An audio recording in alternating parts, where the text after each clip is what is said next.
Adım Adaler. Bu benim opasım. Ben baba, ben adı Cizan. Ben babam Adaler. Onu Jasır birde. Ben mama adı Ayım.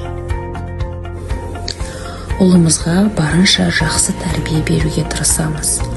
Оның бойына отансүйгіштік, кішіпейілділік, еңбекқорлық, адал ас табуды, сонымен қатар адамгершілік қасиеттерін дамыта отырып, өзіміз де үлгі болуға тырысамыз. Бақытты отбасының кілті менің ойымша сыйластықта. Ата-анасының бір-біріне сыйластығын көрген баланың бұл өмірге көзқарасы дұрыс қалыптасады. Отан отбасынан басталады.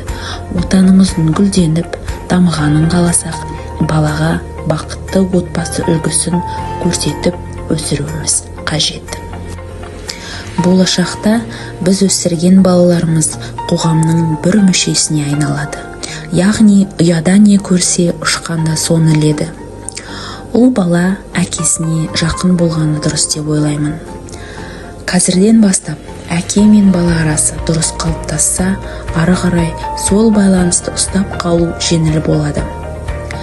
Біз әлтайырды үлкендерді сыйлауға, әрдайым бірінші амандасуға, қыз баласын ренжітпеуге, айналасын таза ұстауға, табиғатты аялауға үйретудеміз.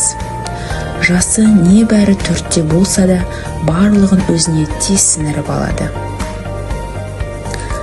Әр бала бақытты болуға лайықты.